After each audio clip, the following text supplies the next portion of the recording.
Down on the football crew, ladies and gentlemen, you know what time it is. It's Monday and it's down on the football crew time. It's Premier League weekend recap. This is what we do. It's going to get quite heated today. I'm not going to lie. I can't get over that draw that we had against a very, very rubbish Man United team who possibly the next time we play them may not be that rubbish anymore under Ralf Rangnick. And that's what's really annoyed me, that we needed to take advantage against the team that was in the mud. But we'll talk about all of that in that particular game. We'll obviously talk about Arsenal and Newcastle. As you guys know, I've done the watch along. Scott C, want to hear what his thoughts are, and obviously RJ's thought as well. I've got some things to say about that match. Of course, Liverpool and City. You feel it now. You feel it. You just know they're going to be in a run now. And they're going to be unstoppable. But before we get into all of that, my boys, first of all, Scott, how you doing? I'm good, man. I was up nice and early this morning, 6 o'clock. Did a stream with some Arsenal friends. Nice. Work, stream with you boys. It's been a busy Monday, but man, after putting 3 points in the bank and seeing Chelsea in the mud, I'm living the dream. You're loving life. You're loving life. Rightly so, you should be as an Arsenal fan. RJ, my man, that beard is slowly coming back. It's looking good. It's getting there. But look, for me, I love By the way, Arsenal. you look like Andre Agassi a little bit. Oh, you think so? It's gone from more the Pep Guardiola. But that's good. Look, I'm tired. It's been a long morning. I was so irate this morning, and I'm glad to see Scott's happy. They beat the worst team in the Premier League in a very massive game. We couldn't beat an equally poor team in United, but we're going to go through all that. It might be quite cathartic. I actually spoke to Rob this afternoon. I think he was being careful not to push my buttons too much, because he knows he's a realist. He knows his team played very poorly but got away with it, and that's what you have to be happy about. So, but for us, we've got standards and they weren't met. Simple as that. But good to be here with you, gentlemen. I'm sure it's going to be a cracker. 100%. I mean, look, Rob predicted. He said it wasn't going to be pretty, and he was going to be always happy with a draw. So he got what he wanted. This is what he expected, and he got that. So when your expectations are met, you have to be happy. So it is what it is. He goes away from Stamford Bridge with a point. That's fantastic. Ladies and gentlemen, thank you so much for joining. Smash the like button as you're coming through. Let's try and aim, if we can get to 100 likes for the stream. I think that's going to be brilliant. But we'll see how things pan out. But as you're coming through, smash the like button. If you're here for the first time, subscribe. Check out the boys and their socials in the description below, their YouTube channel. Help them grow as well, ladies and gentlemen. It will be much appreciated. And let me know where you guys are all tuning in from as well. We're going to talk about all of these matches in the Premier League.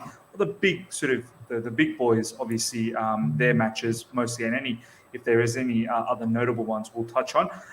So let's get the show rock and rolling.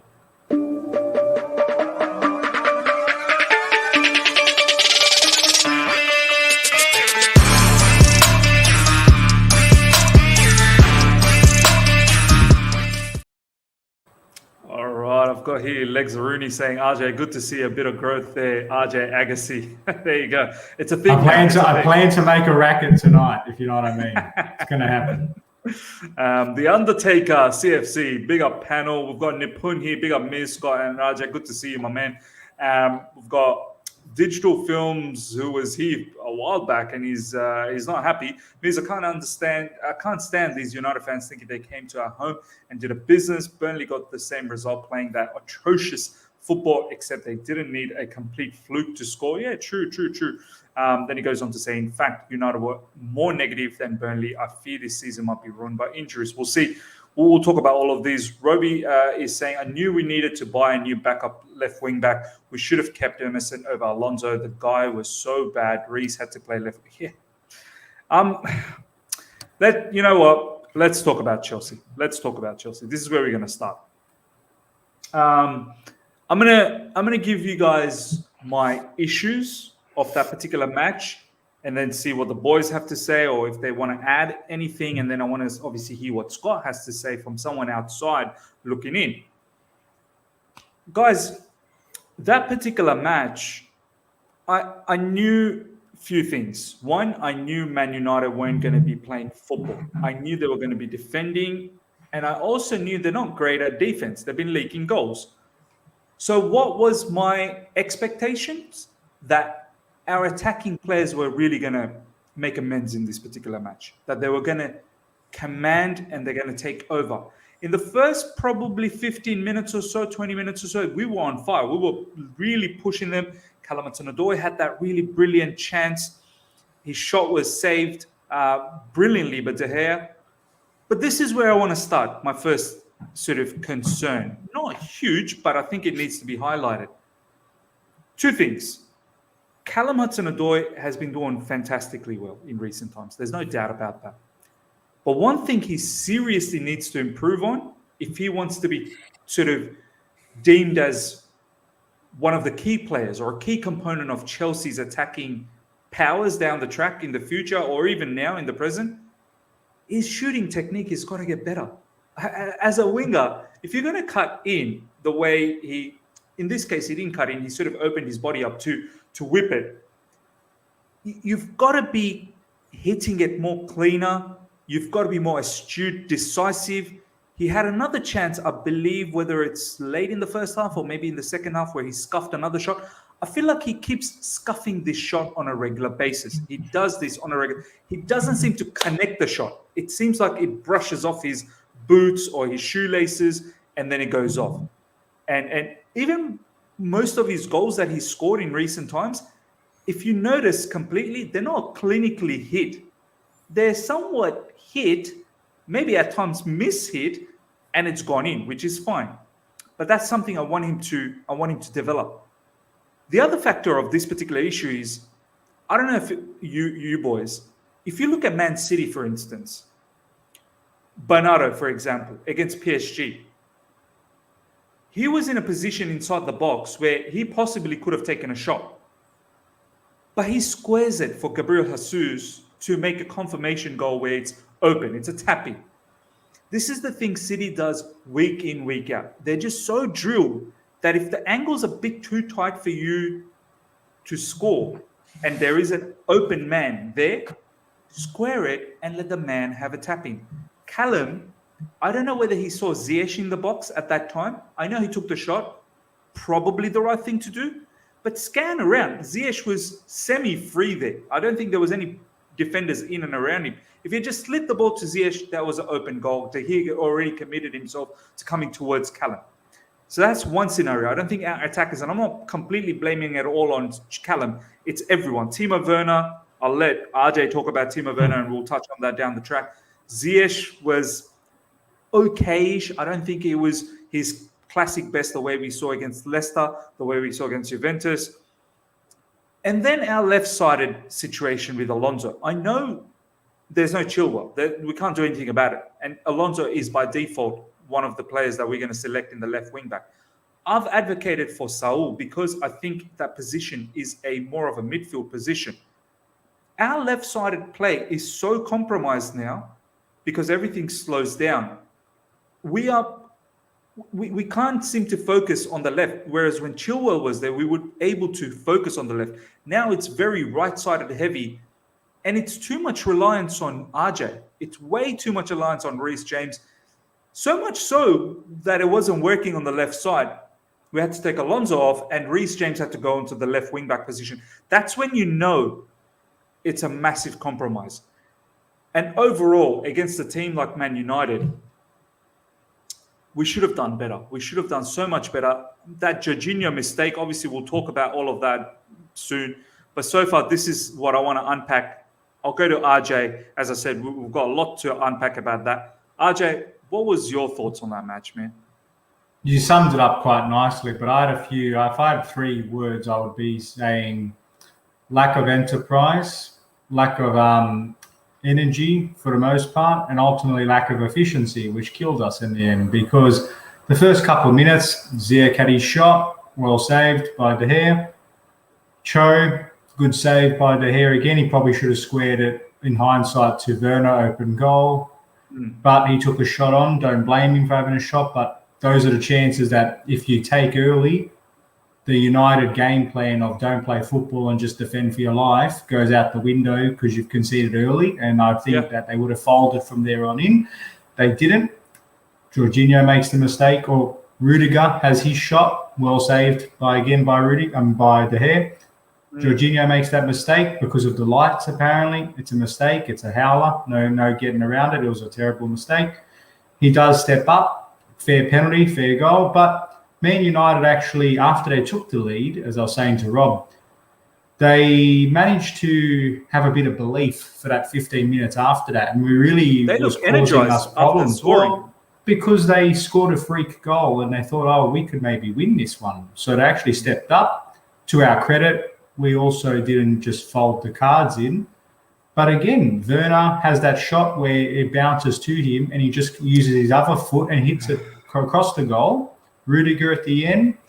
Ziyech skied one. Werner had his shot blocked. It was one of those games like the Burnley one where we were creating, but we weren't creating enough proper gilt-edged chances, and the ones we did create ultimately weren't enough. And to me, it comes back to, for us, just not.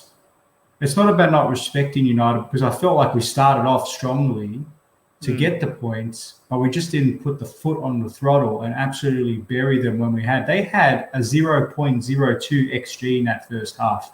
0.02. This is Manchester United. I don't care who's not there and who is there, because we also had some key injuries. And that midfield pivot, that Jorginho Loftus-Cheek, there was a lot of non-cohesion there. It wasn't the same.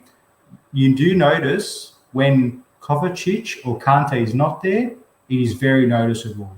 It's not to say that Loftus-Cheek is not a quality player, because he is, but when you don't have the cohesion in the pivot like you have normally between J5 and Kante or J5 and Kovacic, it's a different ball game. And then my biggest issue, just to round it out completely, is we're in the end of match week 13 and we still don't know who our best front three is. We don't have a best front three. We Exactly. just don't have one. And the left wing back situation is a problem. I wouldn't be surprised if restarts there. I know you've got Saul, Aspi, but they lack the dynamism and the pace. That's the biggest thing Chilwell brings up here, because he can run up and down the flank and he uses his burst of acceleration to really pin back that defense. So who knows? I'm keen to see how he solves that, because you've got RJ, you've got Christian Pulisic, you can play on the left-hand side. For me, I'm at a loss to see how he solves that one, but a lot of the issues will be resolved, I think, now that Romelu will come back. I think that's important. I do think that is important. And also, Kovacic and Kante are around the corner, and I think also that's going to solve a lot of our problems. So, top of the league, we got a draw. It was a banana skin game. That's all I'm going to put it down to, because it was just a freak result. Yeah, man, look, top of the league. This is what a lot of the fans are still saying, top of the league, now. which is true. But that lead is slimming. That lead is disappearing very, very quick. We're dropping silly points against Burnley. We're now dropping points against Man United, who's a team that got battered by Liverpool and City. And if we want to be in the mix, we can't be getting a draw against teams that they're battering. And that team that they battered is no different to the team we played yesterday, to be honest. Yeah, the conversion was the difference there, because you look at the stats, you're not on City and Liverpool, or Liverpool to more of an extent, put them away. Our conversion was the major problem. Like I said, if we scored in the first 2 or 3 minutes, we win 3-4-0 comfortably. Honestly, that's what would have happened, but it didn't happen, and we have to wear it. That's all. No, it's 100% well said. Scott, I want to bring you in now. I want to talk about 2 players, because I watched the Arsenal game as well. I want to talk about Timo Werner and Aubameyang. Obviously, Aubameyang missed that absolute crazy. He was right in front of the goals and he hit the post. I want to hear from you, because your striker's not been firing as well. But at least with Aubameyang, you've got credit in the bank that he's done well. Like you can at least look back and go, he's done well in the Premier League. For me, Timo Werner, I've come to a realization, and I'm sorry if I'm being harshy, ladies and gentlemen. Let me know what your thoughts are. I know Thomas Tuchel yesterday post-match came out and said, well, Timo hasn't played enough matches. It's his first game back properly.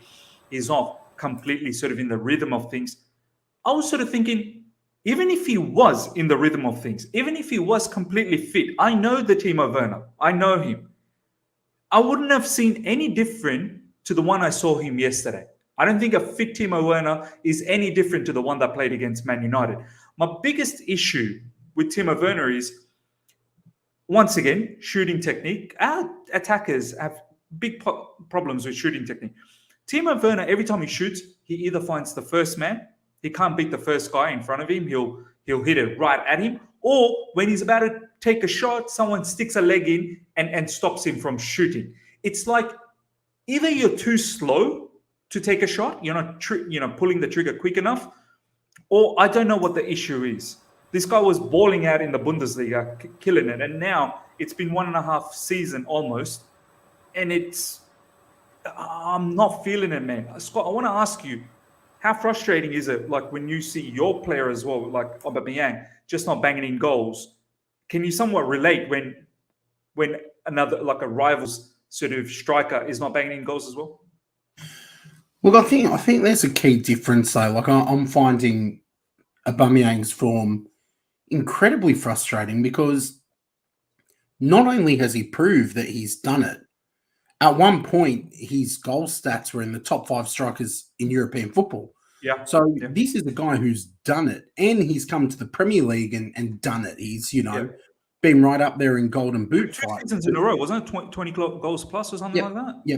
It was something around there. But with Werner, he's not done it yet. So when you talk about credit in the bank, and this isn't even like an Arsenal-Chelsea banter thing, if I was a Chelsea fan, I'd be furious with the return on investment for Timo Werner because apparently 15 goals in 63 matches in all competitions since he joined. It's not good enough, and I feel like this is becoming a bit of a recurring theme. I feel like you two, whenever Chelsea don't win, the conversation is always, we didn't convert our chances, the attack wasn't sharp.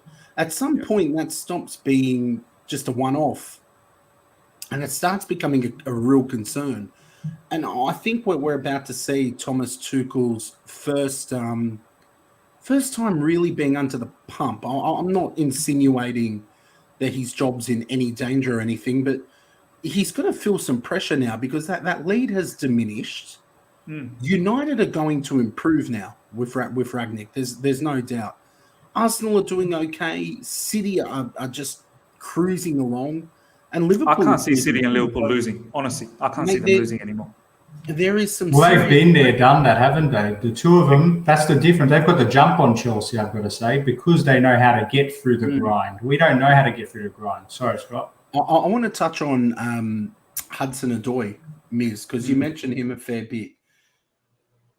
This is a guy that's got maybe I think last time I checked, it was about 60 Premier League appearances. Yeah, so still young. That shooting technique with a lot of young players, and I see comparisons with Bukayo Saka, who the end product is not always there.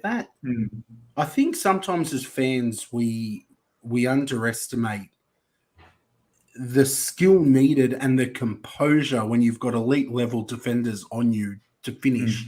Particularly for these young guys. I mean, again, I'm not bantering here, but over the years, Chelsea haven't been a club that have been renowned for giving opportunities to youngsters and being patient with youngsters. No, we haven't.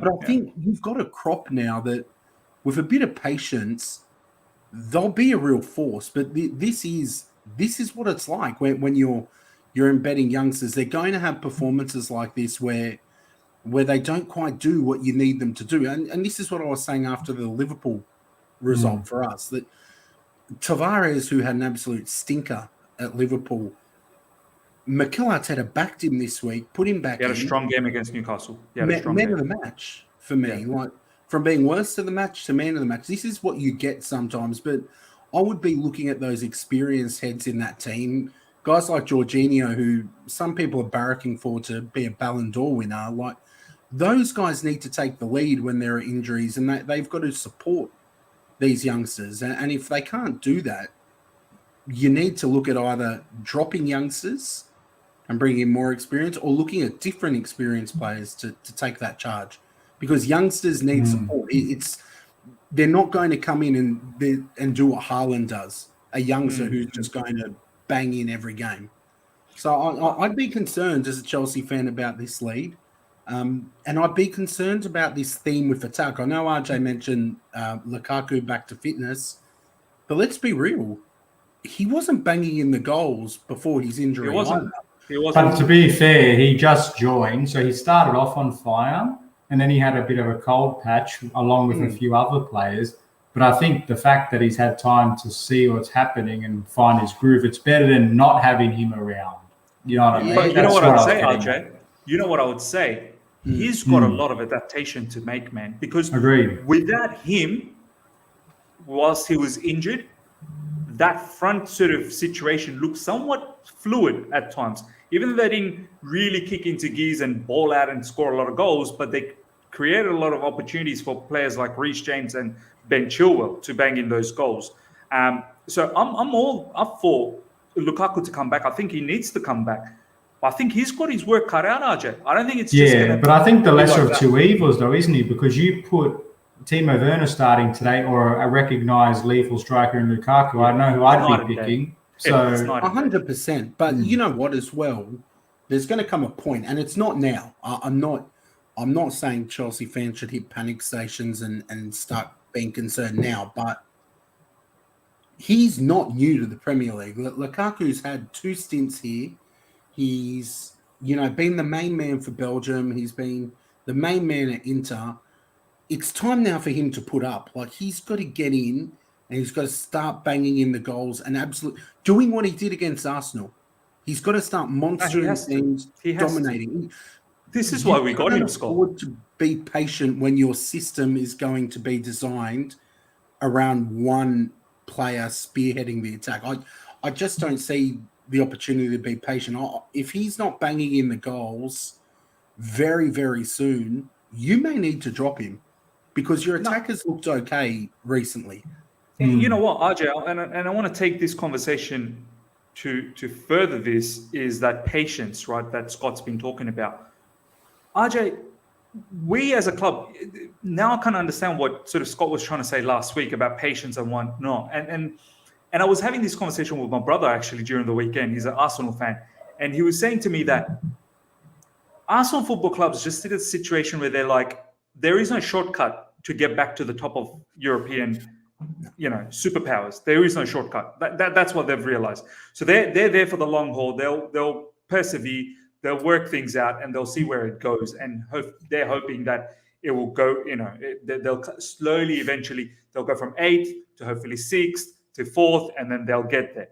And they're okay with that because they've come to a situation that we are not going to go out there and splash X amount of salaries to many players, get the high calibrated manager and pay lots of money to them, and then churn and burn every 12 months, get rid of a manager, get rid of a manager, get rid of a manager. They're just not going to do that. However, us in Chelsea, I'm not saying that's a model that we need to continue to do that, but that's exactly what we've been doing though. Do you know what I mean? Manager comes in, doesn't stay for too long, we move on because we want to hit the top of the top on a regular basis.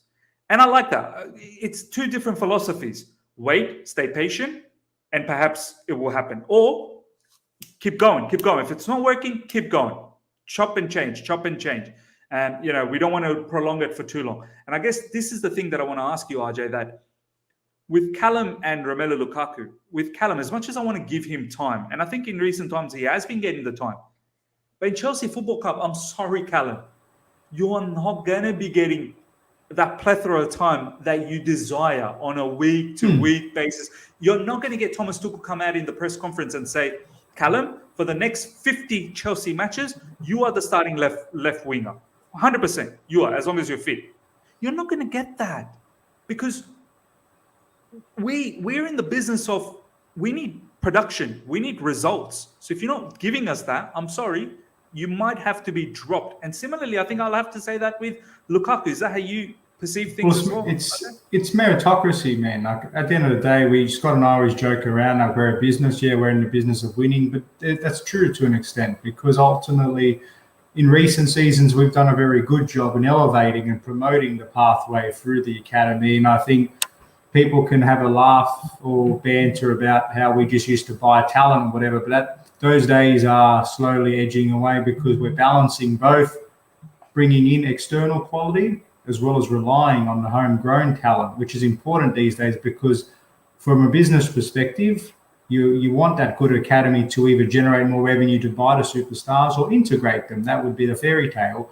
For us, for Cho, the thing is, if he wants to be seen as being an equal, then the standards need to be equally applied across the board. So you've really got to earn your minutes on the pitch. So as long as Tuchel's knowing that he can trust whoever he's picking, but giving them a fair go to demonstrate their capabilities, you've got to really thrive on the competition. So you look at the game this morning, you look at the Burnley game, you put our performance ranked alongside the result, and there's a disconnect because performance-wise, and that's what Tuchel keeps banging on about, we analyse the way we play. We don't just always analyse the end product, because on the laws of probability, the better you play, the more likely you are to win. That's the long-term sort of probability distribution sort of law. So I get that extent, but equally you need players to be clutch and really own the moment. So Joe, if he really wants to be a mainstay, he's really got to make these minutes count. So it's not about counting the minutes, it's really making those minutes count, as I said. But just on that, he, at the moment, is one of our more informed attacking players. So until the day that Werner, Pulisic, Ziyech, Mount, who he's recovering from his own wisdom teeth problem, and he's been a big loss for us, when those players start stepping up and really reminding everybody that they are the European champions, those front three, then Cho deserves his spot to continue to impress, because nobody else is taking that off him at the moment. And that's the sad part, Miz. No, absolutely well said. Let's talk about Mr. Jorginho. Scott, I'll go to you first. I found that so confusing that he was the deepest player trying to defend against Rashford and Sancho, running straight at him with pace. Even if he had controlled the ball, they were running in such pace towards him, they would have nicked the ball off him. How?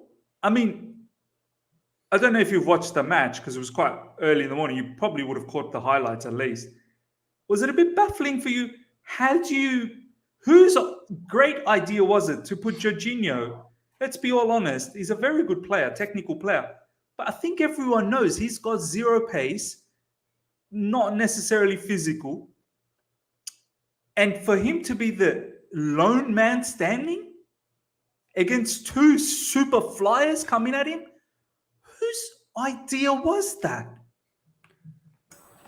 Look, I don't really know. I can't say it's clear to me, but one thing I do know is that if I had to pick someone to be 2-on-1 with those two guys, he probably wouldn't be one of my first choices from your after team. Mendy. Normally it's Kante. Normally it's Kante for the speed and the lack of height. That's look, I think against those two, even Kante, in a 2-on-1 situation, it's not going to happen for you, mate. Like United, I think part of the problem was, I saw a lot of buzz around social media of Chelsea fans approaching this game with arrogance.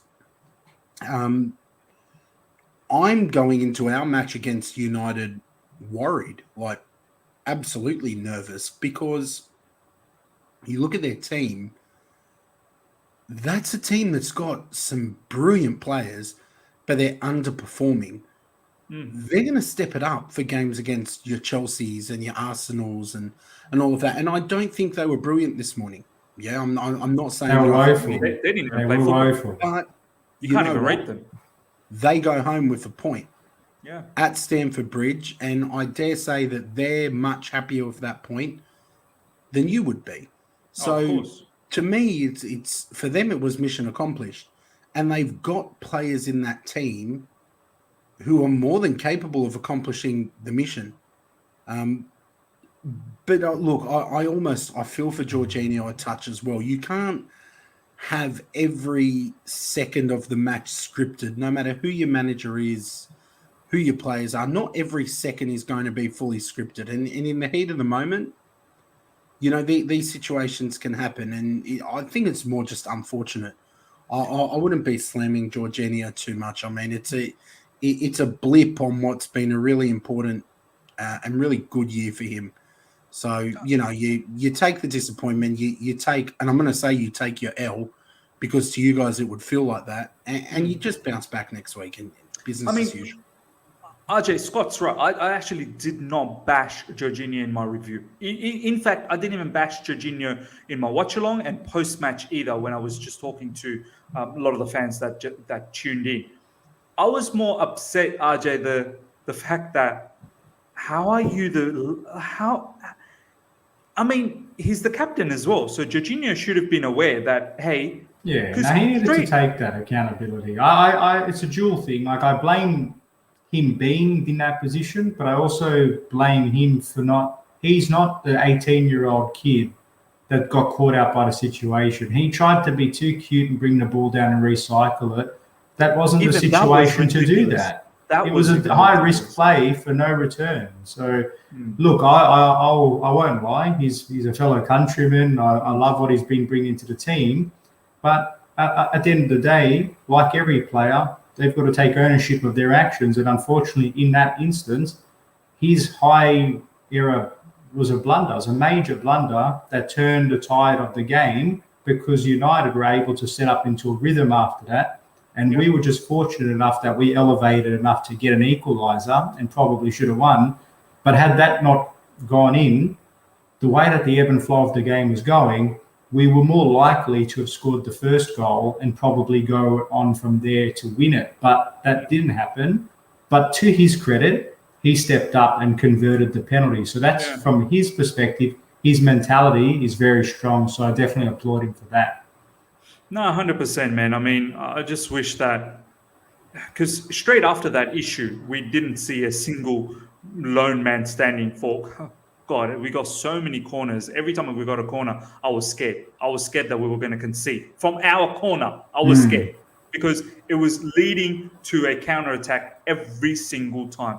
But luckily enough, after that, we always saw Reece and someone else being the last man standing. But I'm just a bit, annoyed that how did we just lose our concentration for a moment in a big stage like that. And you notice Reece after that, Reece was often then pushed to the back and actually had to run down Rashford a few times and keep him. And his physicality and his pace and his recovery was good enough. So it is what it is. Pranav, it's not only about Joji being the last man. Last season, Kante made the same mistake against City at home when he conceded the third goal. And also Martinelli. Let's not forget the Martinelli. When he switched over. Scott knows that very well. Martinelli going straight through. There should have been two players at the back, 100%. Scott, let's talk about, you got Man United coming up after this. I'll touch a little bit on the Newcastle, obviously, and also talk about Man United and also talk about your progress. As I said, I've done the watch-along on the Newcastle game, hoping for a Newcastle victory. But first things first, ladies and gentlemen, don't tell me otherwise one bit. I said this probably 3 weeks ago, Newcastle's getting relegated. And so many of you guys were telling me, oh, means it's too early. How can you say that? They're not going to get relegated. They got all the money. They're going to buy 10,000 players in January, and they're going to be, making sure that they're going to get relegated. They are rubbish. They are very, very average and absolutely pathetic in defense. And I would be very surprised if any players would want to go there in January. I'd be very surprised, because you're going to be going to championship.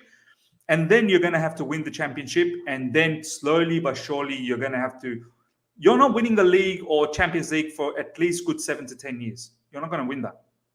It's going to take a bit of time. You're going to have a 2-year setback. So that's Newcastle. Don't come at me, Newcastle fans. In terms of Arsenal, Scott, yes, you got the 3 points. Yes, you scored a couple of lovely goals. Really good finish from Saka. Really good finish from Martinelli. Nice little dink pass from Tomiyasu.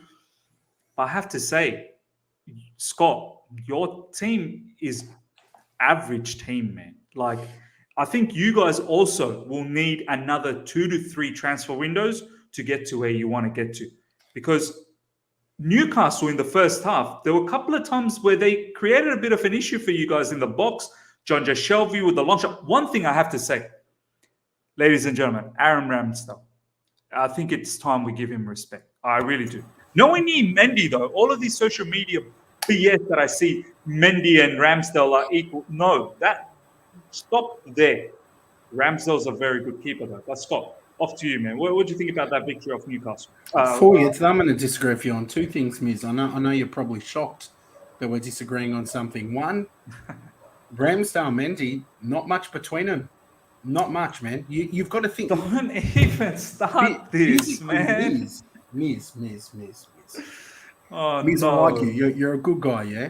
But sometimes you just have your blue glasses on and you don't I'll let think RJ fight for this one. I'll let RJ deal with this one. I think it's this. Yeah, go on. I'm Go not on. saying that Ramsdale's better than Mendy.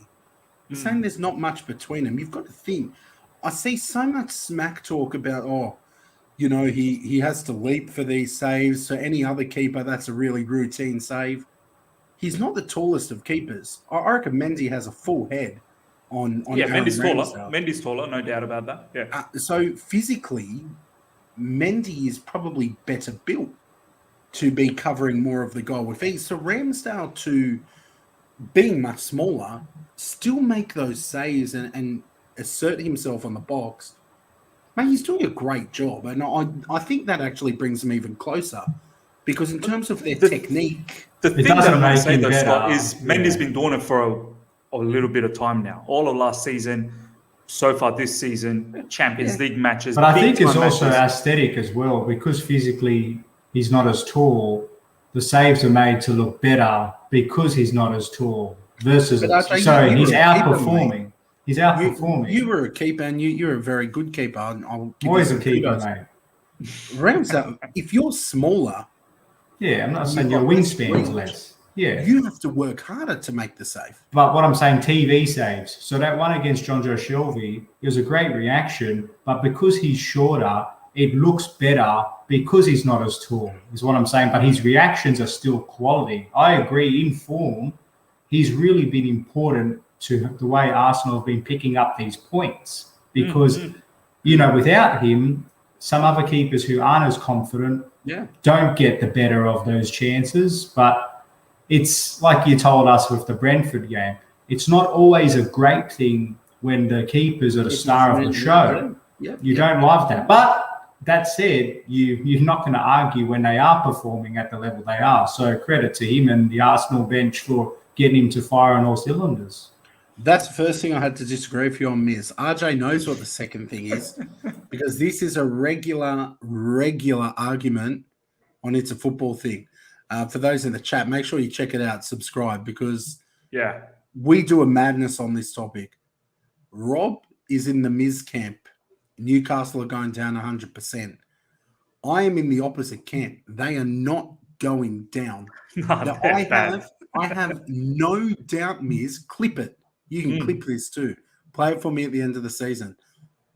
They're not going to go down. You honestly think the richest owners in club football are going to come in, take over this club and tolerate their first season ending in relegation? It's not happening. But Scott, what are they going to do? How are they going to stop that? Have a look at the upcoming 13 matches, Scott, they've played, right? 13 matches this season. Not a single victory yet. I think 6 draws, so 6 points.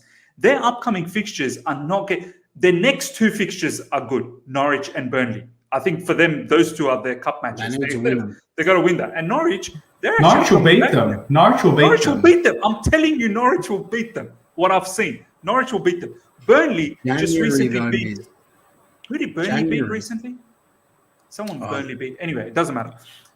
Newcastle, from what I saw, Scott, they have moments. They got you guys a couple of times with St. Maximin, John Joe Shelby, Matt Ritchie, and with Callum Wilson. But then they are always suspect in the defense because they can't defend for 90 minutes. They don't have that concentration level. They don't have that focus. Jamal Lascelles, who should have been coming in and blocking off Saka's shot, just stayed in his position and just allowed Saka to just slap. And he almost gave away a penalty. That should have been a penalty for us. Exactly. And that goal leading up to Martinelli as well, wasn't that a ball building up from the back and then Tomiyasu steals it and then puts it in? Look, that was a freakish goal. Yeah, that was absolutely. I mean, Martinelli, who Arsenal fans all speak super highly of. It's one of the only things Arsenal fans agree on, that we love that kid. I mean, came on 73 seconds or something silly like that. The finish, the composure, he hit that and buried that like an It was experience. such bad defending. I've not seen such poor defending like that. Regardless of the defending, the technique the finish was pure. Yeah. The finish was was pure. fantastic. But, you know, we might have to come back to Newcastle once we see what they do in January, Miz, because I think that they're going to go and they're just going to sign a whole heap of players that aren't quite cutting it at the bigger clubs, who are going to go to Newcastle with a point to prove and be a little part of their revolution. It's like Man City. When they got taken over, their first signings weren't Thierry Henry or Didier Drogba. Of course. But their baseline wasn't as bad. The Newcastle situation, I'm with you, Scott. Like, you know that. Like, I thought surely they won't let it happen. But I look at those fixture lists, and you said Burnley and Norwich. Then they've got Leicester away, Liverpool away, Man City. Then they've got United, who will probably be a much more formidable opposition. Then Everton to round out the year, who Everton have been struggling. But you look at those fixtures, and it's like, depends on how far the gap is between them and safety. January might not save them. So I don't know. Clip me, they will not have a single win by the end of December. Clip me. I'm telling you, I've seen enough. They will not have a single win by the end of December unless something drastically changes from Eddie Howe. They somehow managed to become resolute in defense. All of their players are, monster mentality, and they just change as individuals. I've seen so far, it can happen. But what I've seen so far, I will not say that. Honestly, I'll say that they will not have a win in December, and that will keep them winless at January. And good luck if they get any players from there. Honestly, did you see that clip, RJ? RJ, did you see that clip of Gabriel Agban-Lahore from TalkSport, who was saying, as a player, he wouldn't be going to Newcastle. It's too scary because you like you said, it's depending on where they are come January 1st. If you've made a calculated decision that they're too far from the safe zone, then you're walking into the championship. And that's 2 seasons of your career, which is already quite limited. So why would you go there? So look, this is mission critical from here to the end of December. So because of that, I think they're going to be a lot more motivated and a lot more difficult to beat. But the opposition they're versing, both Norwich and Burnley, are equally desperate. So that's one thing. Then they verse the top end of town in City, Liverpool, and Leicester now, who are at the King Power after that big win that they got this morning. Good luck is what I'll say if I was a Toon fan. Honestly, they're in a predicament and a half. No, 100%. Scott, getting back to Arsenal's situation, I mean, as I said, I had that conversation with my brother during the weekend, and he sort of made me realize the mindset of Arsenal at the moment. He was sort of saying, there's no shortcut. The whole message is slow and steady. And he was trying to say, the youngsters, it's a young team, the likes of Saka, Martinelli, Emil Smith-Rowe, Lokonga, Tavares, many others, right? But I did counter him, and this is what I want to hear from you, Scott. I did counter him by saying, but this isn't the first time that you guys have got a good bunch of youngsters coming through and your team was looking good. We've seen the days of Cesc, Nasri's, your Van Persie's, your many other players that you guys went through, the young sort of batch of players that were coming through. Eventually enough, they get fed up because they want to compete for titles and they end up going to your rivals. Scott, what is going to be the difference maker this time around for these youngsters? When you've got academy players who are standing up as your main men, like those guys you mentioned, your Van Persie's, your Samir Nasri's, Cesc, I would chuck Cesc in as a borderline academy player, but he was a product of the Barcelona system first. Saka and Emil Smith-Rowe are Arsenal through and through. Aaron Ramsdale has come. You can see that the guy is buzzing. Like you can see he's got that passion for the club. I think having characters like that in your squad will galvanize the other players through the darker times, because there are going to be darker times. Yeah, the Premier League is too competitive now and too driven by massive finances that any team's going to find anything easy. You can go into any game in this league and lose it. Now, for me, I think that young academy core, I think there's a really good squad spirit under Arteta. I don't feel he's lost the dressing room. These guys have bought into his system. I think there are certain experienced players who haven't bought into his system, but I'm predicting we'll see some movement out. Yeah. Now, that core, that sense of loyalty, that sense of passion, I completely disagree with that. You watch Aaron Ramsdale, he knows that he was mercilessly mocked by the league when he came. He would have seen the disrespect. He's actually pretty active on social media. He actually is. A portion of our fan base were disrespectful, but he ain't going to go. Chelsea aren't going to sign him. You reckon you've got the best keeper in the league? He ain't we're definitely not signing him. But statistically, we do.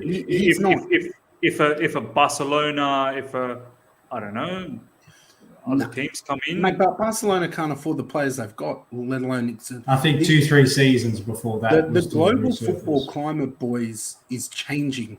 This COVID thing has caused waves and a ripple effect. The Italian teams, to me, the Serie A's in the bin at the moment. It's garbage. Barcelona, dying a slow and painful death. Real Madrid aren't quite the Galacticos anymore. Like, the Premier League is where the action's at, and there are only so many clubs that are bigger and better than Arsenal. Ramsdale ain't going nowhere. You watch Arsenal games, you watch that guy, he's in it for the long haul. So I think we've got a good call. I think Arteta's finally been backed, and he's starting to build a little bit of consistency. I'm praying that stubbornness is starting to go, and he's starting to see the error of his ways. But there are some good vibes at the moment. There are some good vibes. So long may they continue. Man United petrifies me. It petrifies. Yeah, talk to me about the upcoming fixture against Man United. How you feeling, man? Obviously, Ralf Rangnick probably will be announced before that. I even think Ralf Rangnick was, and I want to hear what Raja has to say about this down the track, but Scott, I even think Ralf Rangnick was on the phones to Fletcher, because you could see Fletcher had the earpiece and Carrick was, to drop Ronaldo from the starting lineup. I don't think that is a Carrick call. I don't think Michael Carrick has the kahunas to drop someone like Ronaldo. So I think Ralf Rangnick is already there making some decisions. I mean, Scott, how are you feeling about this Ralf Rangnick situation? It's too soon. I know there's new manager bounce, but he's not actually the manager yet. And by the time he is the manager, he's not going to have had enough time to impose his vision. Of course, yeah. But nonetheless, even if Ollie was at the helm, I would still be terrified in this game. It's Manchester United at Old Trafford. It's never an easy game.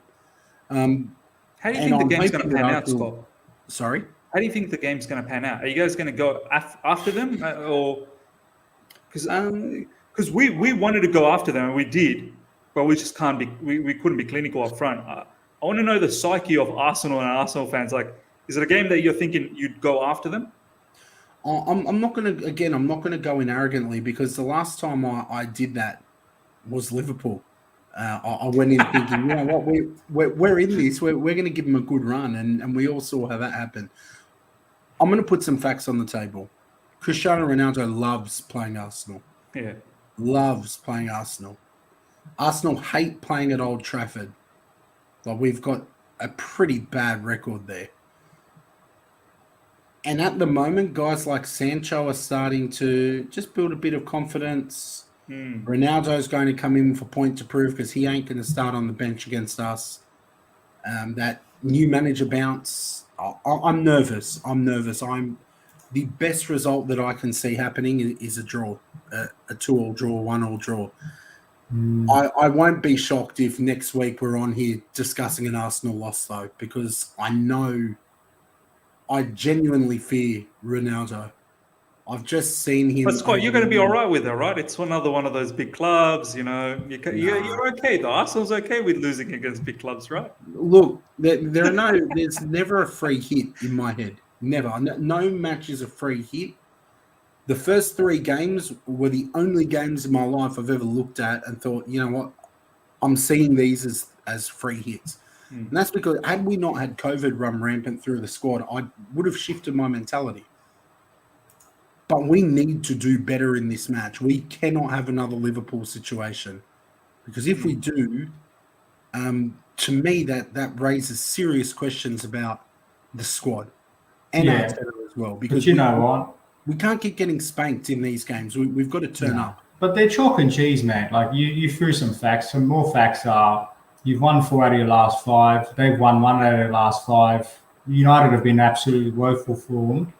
The Manchester United you're versing and used to be scared of aren't the same Manchester United of old.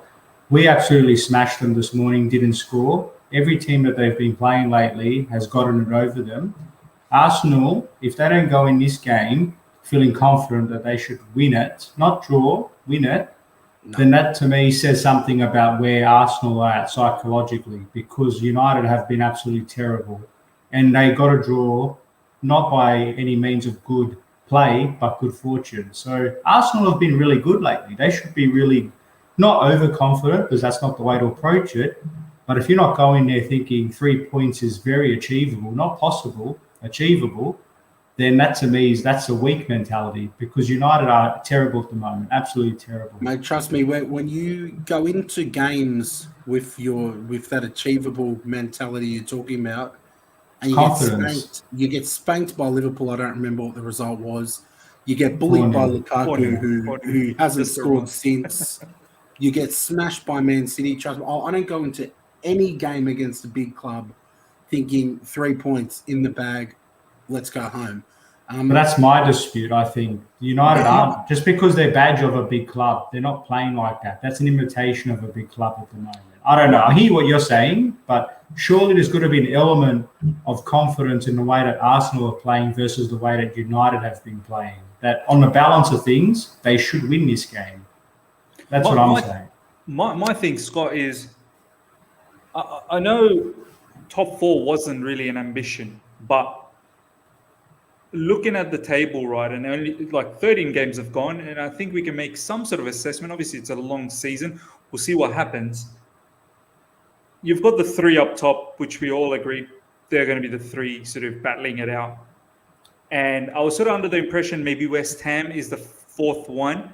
But Scott, you said it quite early on, actually, maybe 3-4 weeks ago, that you don't expect them to just carry this form throughout. No, not to 4th. And already they've now had 2 back-to-back losses, one against Wolves, one against City.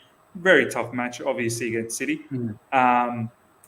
And then West Ham, I think, has us in a couple of games' time as well. So it doesn't get any easier for West Ham either. So where I'm trying to get with this is, Scott, there could be a sneak of a chance here. There could be a sneak of a chance here to battle for that 4th.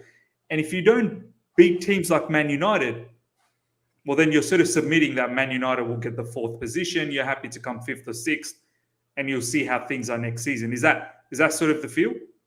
Look, in our Premier League preview show, I think I called Man United to finish in the top 4, and Rangnick no doubt is going to improve them.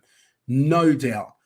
My hope is that it's too soon and he can't improve them enough yet.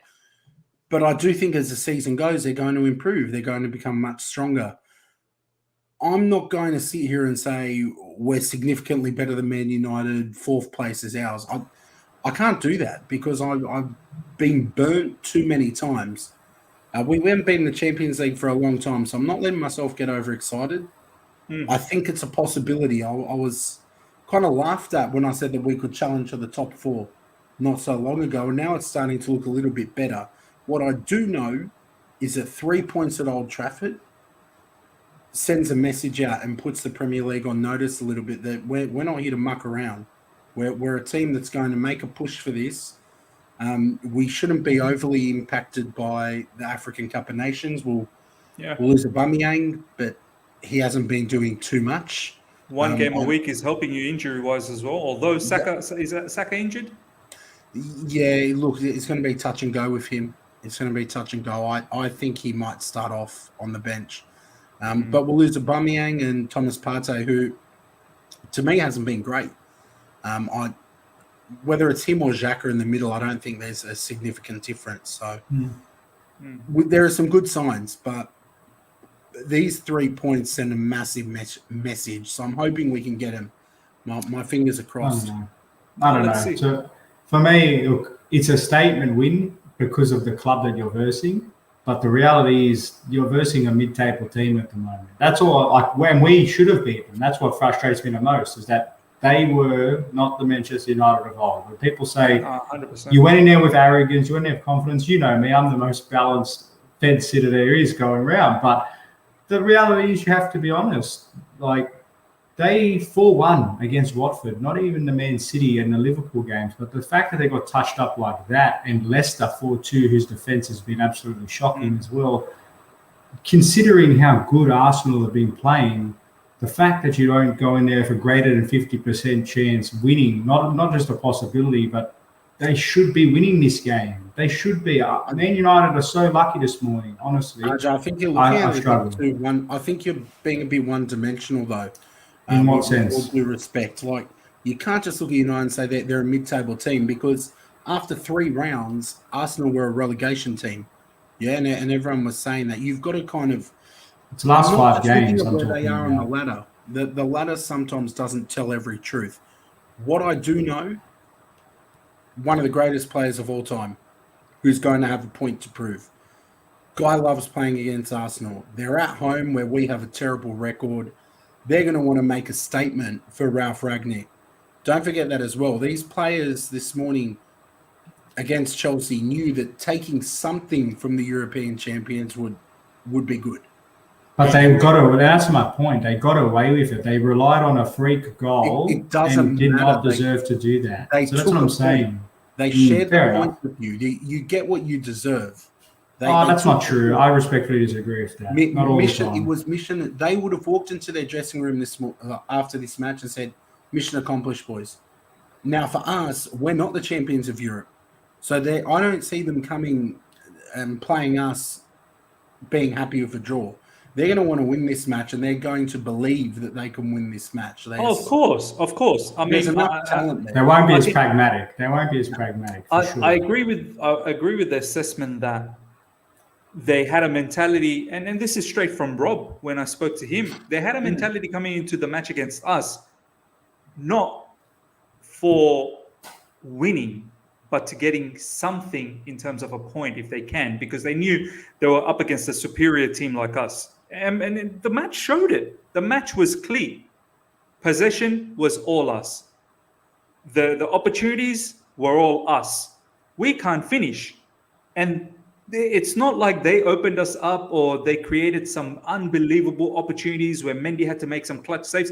Mendy was literally not even in the game up until just 2 situations. One, when Jorginho slipped. Second one, where Mendy passed it to Fred. And that was their only shots on target. And that was their only shots on target. So they did nothing. But I do understand what Scott's saying, that they're not going to have that same mentality against you guys, because they'll know that you guys are just as average, even though you guys have been good in recent times. But I've seen that match against Newcastle. You're an average team, man. Yeah. You won. Yeah, you got the 3 points, no problems. But you're an average team, and Man United will know that. They're not going to be scared the way they were against us. That could actually work against them because they're more pragmatic. They weren't as scared against Leicester, lost 4-2. They weren't as scared against Watford, lost 4-1. So in the fact that they're going to be more open creates more opportunities for the likes of them to be broken down. So that's what I know what you're saying. I agree. They're not going to go and smash them. And Arsenal have no right to talk about smashing anybody, especially a big club. But on the basis of form, and I don't use the last 2 games, I'm actually looking at the last 5 to 10 games, 5 to 8 games, you'll say. Man United are a shadow of themselves. And I know that's rich coming from me at the moment, but I am pumping Arsenal's tyres a little bit. Take away the Liverpool smashing, and there's like an 80% chance that they win this game, 80% plus. Yeah. United have just announced Ragnick. Oh, it's done. Let me just bring that surprise, up. surprise. I had a Just feeling in time. because yesterday's team, I'm pretty sure was Ragnick's team. I don't think it was Michael Carrick's team. Let me just bring this up. Yep, it has been announced, and we have entered a The Godfather's new era. here. A new era for Man United. It's quite exciting, and Not for Scott. yeah, well, for Scott, for Premier League as well, I suppose. I mean, we'll see what type of football Man United play. Scott, how do you now really feel? Because it's official. Ralf Ragnick I changed is my coming. prediction. I changed it all. Man United 3-0. It was coming, so I feel the same. Like I'll be happy with a draw.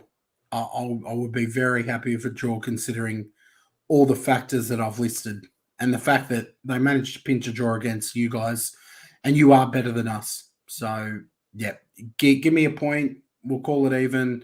We'll travel back to London and enjoy it. No, fair enough. Fair enough. Well, there you go, ladies and gentlemen. Welcome to Manchester United. Ralf Ragnick. It's official now. I mean, this was in the cards for the past 3 to 4 days anyway, but the man is there. And I was very surprised to not see Ronaldo. But at the same time, as soon as I saw the e-piece on Fletcher and whatnot, I had a feeling that this man is here to make the big calls. I think he sent a message to Mr. Ronaldo that, mate, we're not here to mess around anymore. Like, you're going to have to start. That's going to be an interesting low-key dynamic now, because his thoughts on Ronaldo before a couple of years ago, saying that he's not the kind of profile player and he doesn't press this and that. The dynamic between club legend who runs the show versus the actual person now running the show, that's going to be a subplot to watch. Put it this way, RJ. Ronaldo is a type of a character, and I can't wait to actually watch the All or Nothing for Juventus. I think Mr. Rob will be quite excited for that as well. I want to watch it, and there's quite a few clips of Ronaldo where he's all angry and this and that, and I don't think his teammates appreciated that, because half the time it was actually Ronaldo who was the one who wasn't working hard enough in the team. And it was quite interesting to see some of the Juve players looking at each other going, who is this guy? Like, yeah, I know you're Cristiano Ronaldo, but you're the one who doesn't run around. We're the ones who are running around. So it'll be interesting to see what Mr. Ralf Ragnick has to, because, yeah, I feel Ralf Ragnick's not going to be the one that's going to get sacked.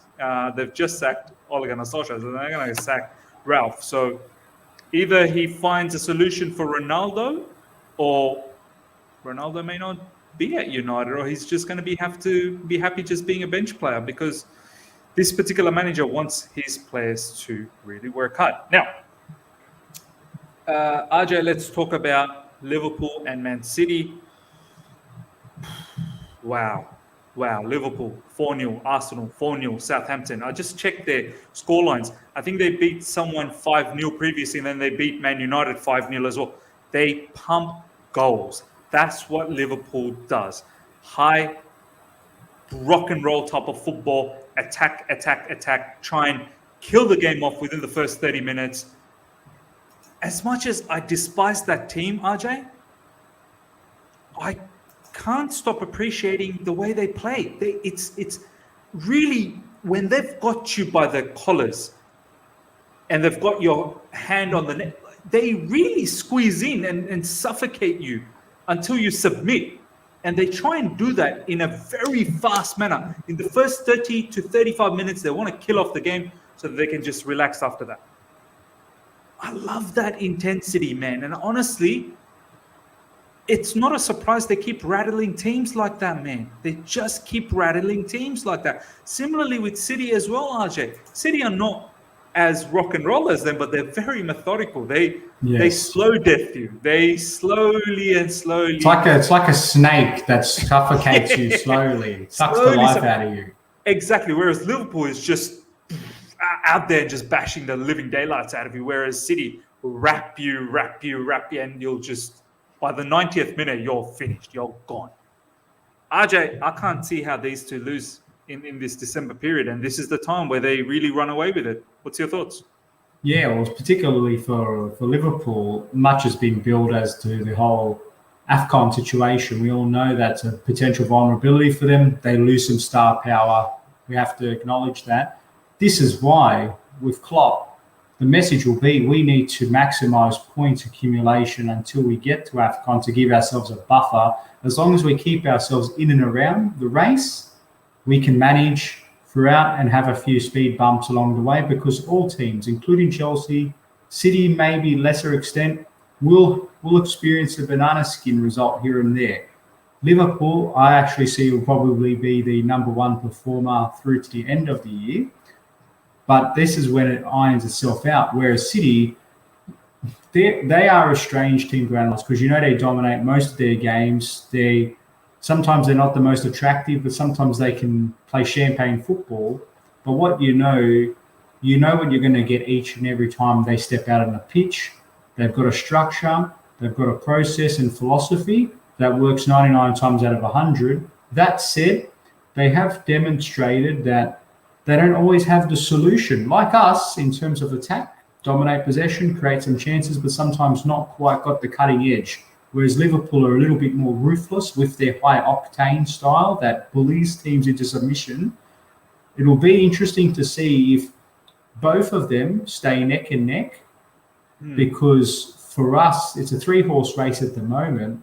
Yeah. But then, as I said at the start of the episode, them two teams have the edge because of the experience of knowing the grind. This is their time to shine. City have squad depth.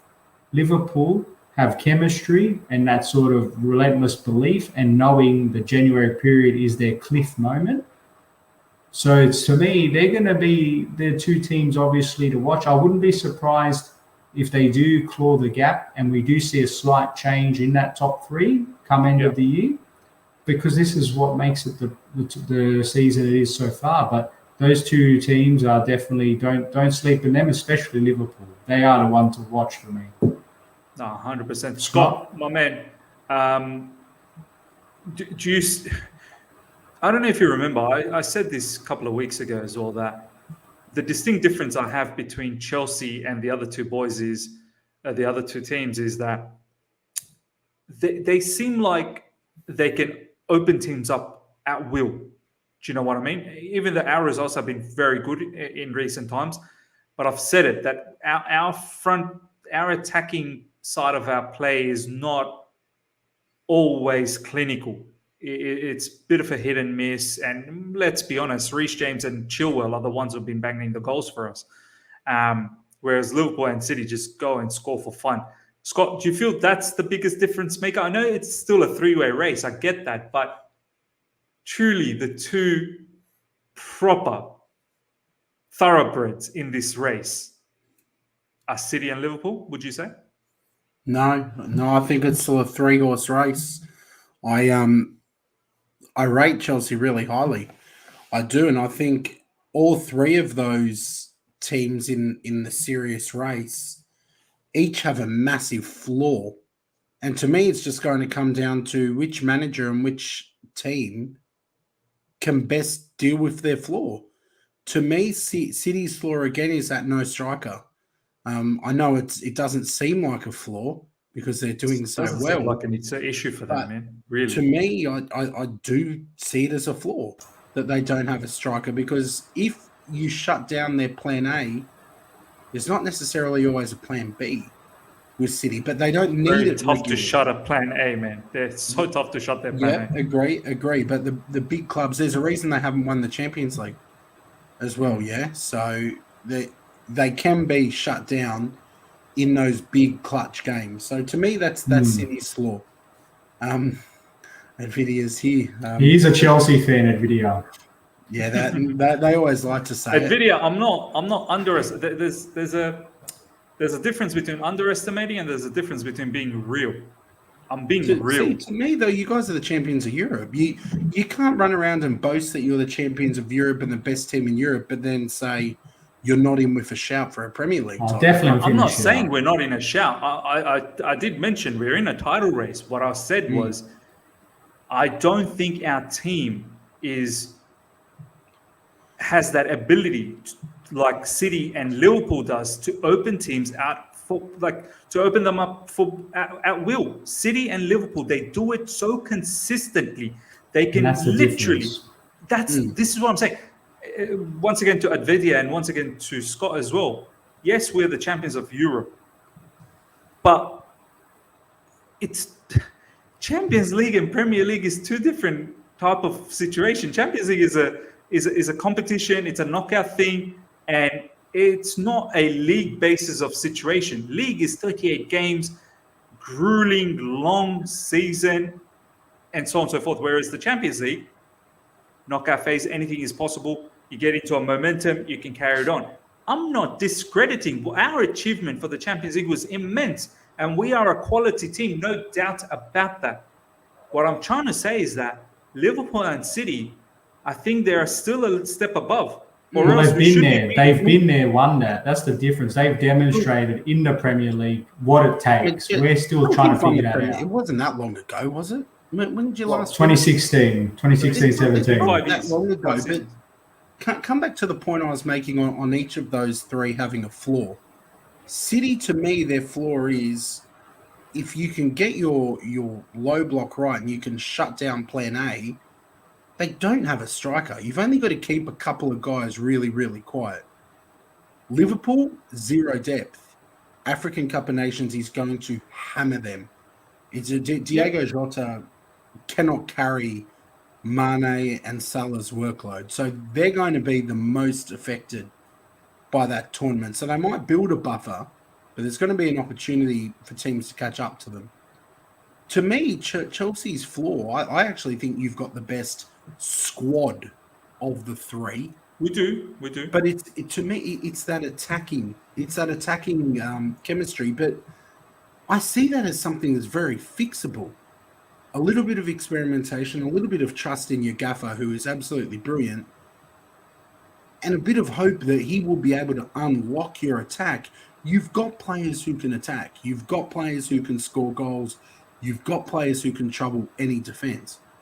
I think if Thomas Tuchel can unlock that, you are just as good a chance as those other two teams. I genuinely believe it. If Lukaku can just even hit a tiny bit of form, you can smash this league as well, and you're still at the top. You've got some players coming back. Losing Chilwell hurts. That's the multi-million-dollar question, though, isn't it? It's about keeping your best players available as long as possible, and hoping that the gap between your squad depth makes up the difference. Because there is even though we boast about this squad depth, there is a big golfing class on the left-hand side up front. Our top three, who is our front three? If someone could convince me who our best front three is, I'll happily sign the contract.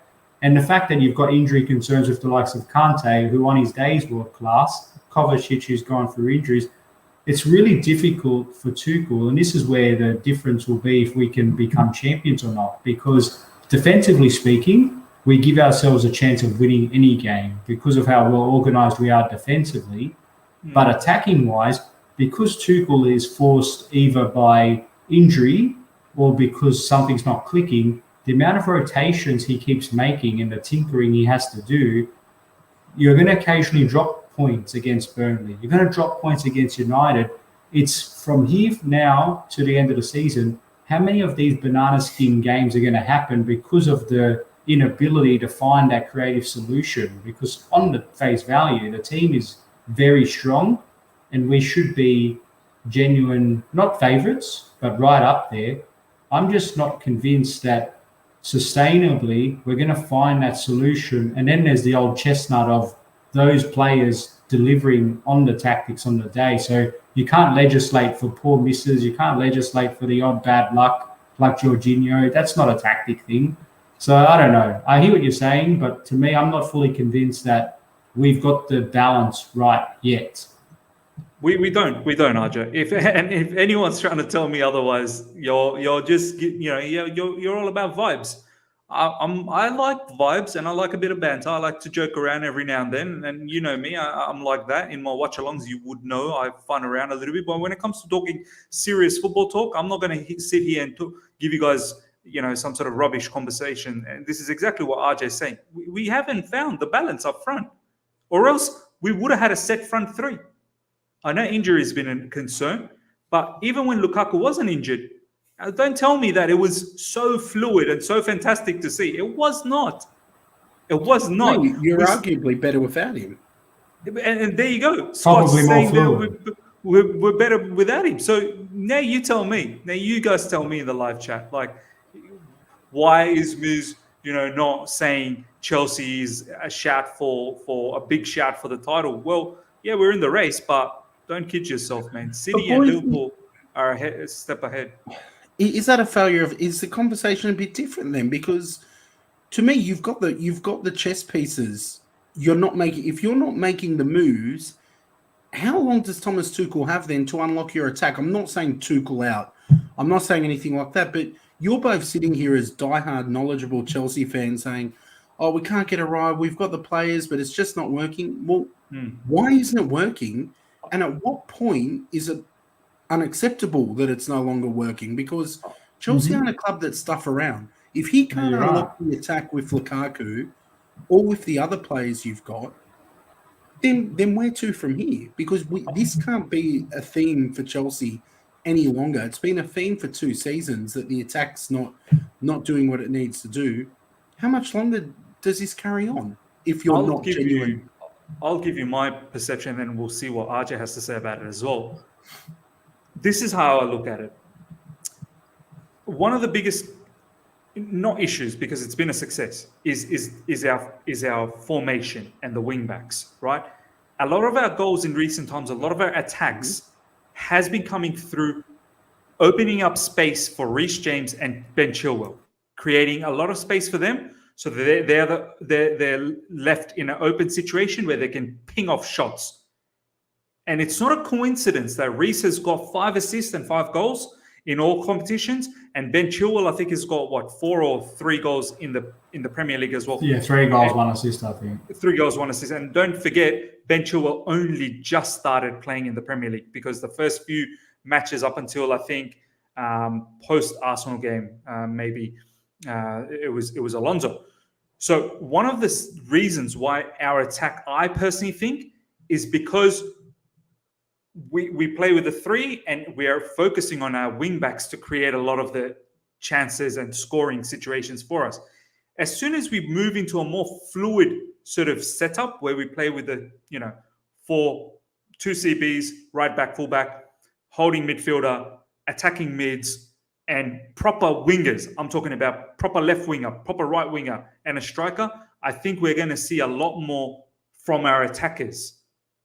But our entire team is not set up at the moment to play 4-3-3, in my opinion. I think this is the issue that Thomas Tuchel's having at the moment, that our defenders in the likes of Rudiger, Christensen, the 2 of the standout ones, obviously there's Thiago Silva. Thiago Silva is more than capable of playing in the 4 at the back situation. But Rudiger, for example, I have seen it. You can tell me otherwise. This is probably one of the reasons why Chelsea's hesitant to give him that big contract.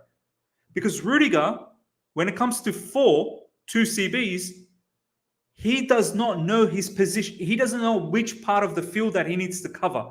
Whereas if it's LCB, he knows that's my section. I know where I need to move, and I can deal with it. However, when it's 2, it's too much grass to cover now, and he gets caught out too often. We've seen that. And someone like Thiago Silva, as he's aging, he can't have an erratic defender like Rudiger next to him who's going to be consistently get caught out. He may have the recovery pace to catch up, but then you're going to start seeing those clumsy tackles of Rudiger back in Lampard days, if you remember. Even in Sarri days, there were some clumsy tackles back then. Have you seen any clumsy tackles now? Every tackle is sharp. You know why? Because LCB suits him. The back 3 suits him.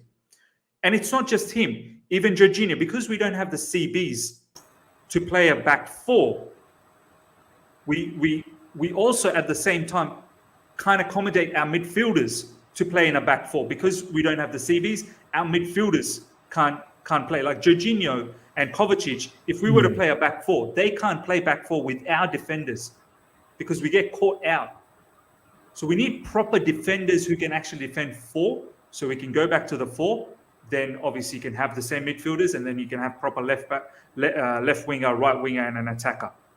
Right now, everything is coming from our wings, and this is my thing. Ajay, what do you have to say?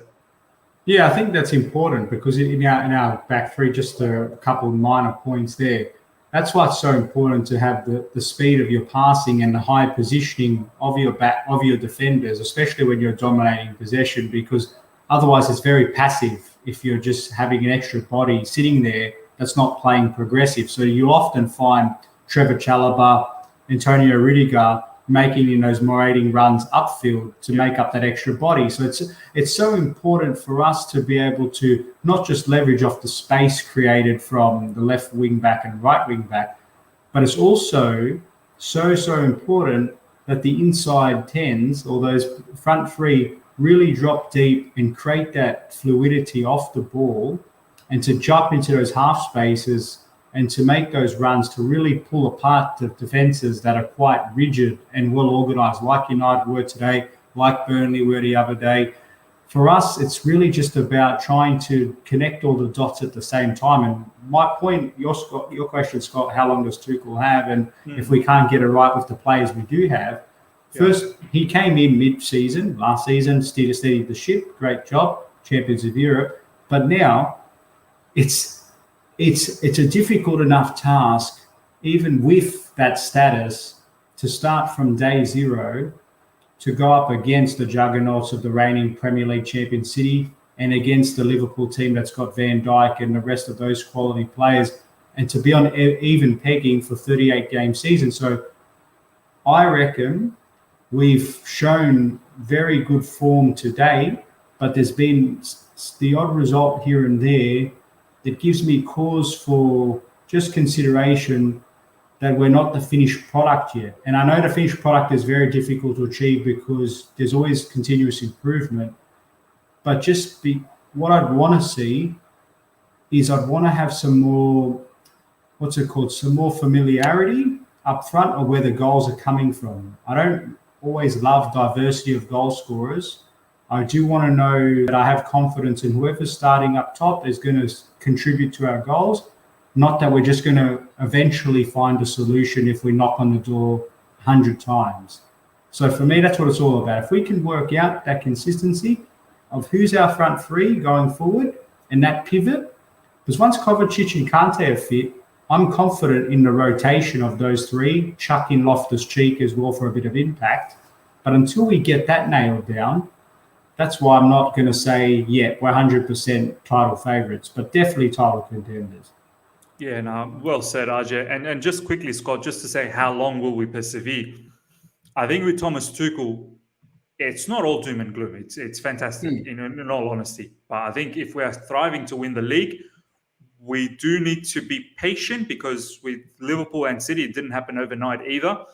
But at the same time, patience is one thing.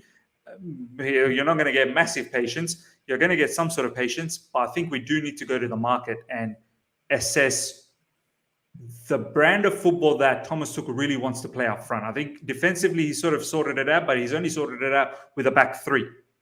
I can't imagine Thomas Tuchel playing a back three for the rest of his Chelsea tenure, however long he plays.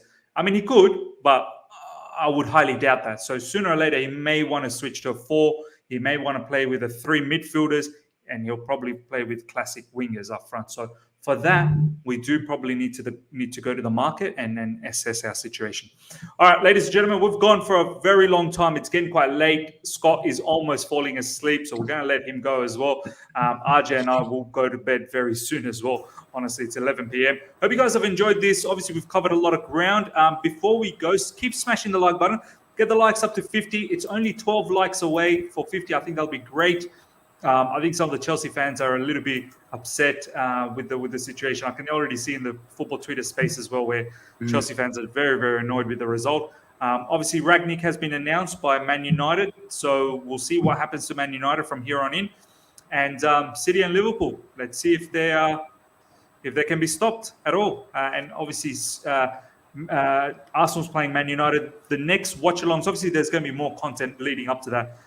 But the watch-alongs, do look out for Chelsea, Watford, obviously. But I'm also going to cover Arsenal, Man United, because I think that's going to be an interesting game, which is going to be the following day, because it's not going to be on the Chelsea day. It's actually going to be Friday morning. So that's perfect. I'm actually very keen to watch that. from both Man United perspective, but also from an Arsenal perspective. So yeah, hope you guys have enjoyed this. Until next time, see ya.